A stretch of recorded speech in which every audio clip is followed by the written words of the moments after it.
I think that the challenge, and we've experienced it both from elections, we've seen digital advertising, we've seen fake news, um, we've seen that social media can be used for good or for evil. I think the reality is, and I remember going to a World Youth Forum 2 years ago in Egypt, and there was a roundtable hosted by the president of Egypt, and it was about the good aspects of social media versus the bad aspects of it. And I, I walked into social media very excited, very passionate about it, and saw it as being very much a force for good.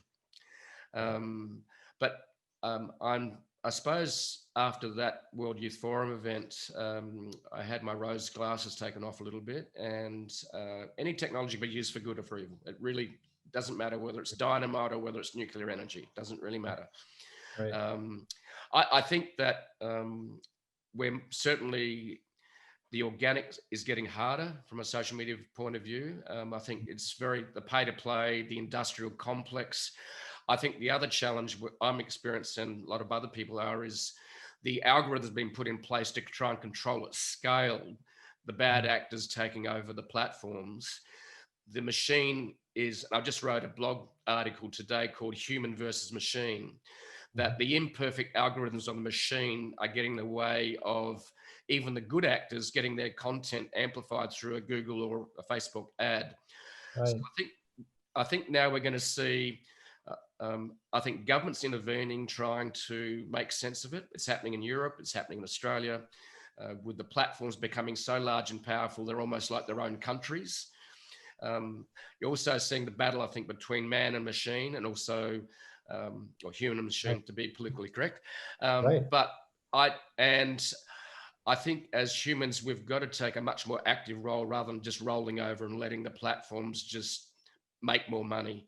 And I think that we need to intervene in a positive, proactive way, I think, as humans, to make sure that the platforms don't have so much power that they will just run over the people that still need a voice heard, and make sure that the right messages, that we've got to look after humanity. And any technology platform, I think if it gets too large, then we can become slaves to it. I think that's the big challenge.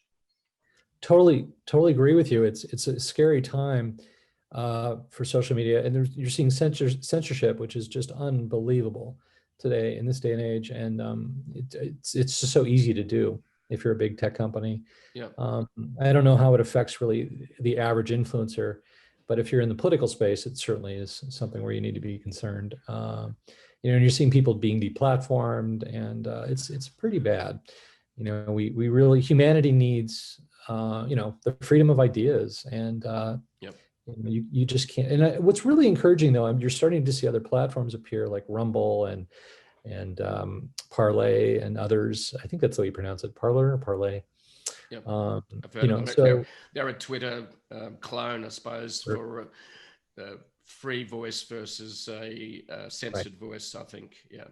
Correct. They're young, they're kind of immature, but I think people are just going crazy with this now, flocking over to these now. It seems like it's taken forever, but you continue to see privacy, violations from Facebook and censorship. I mean, it's so irritating. When I send articles or videos in, let's say, Messenger, and I'm censored because of the potential content. It's crazy.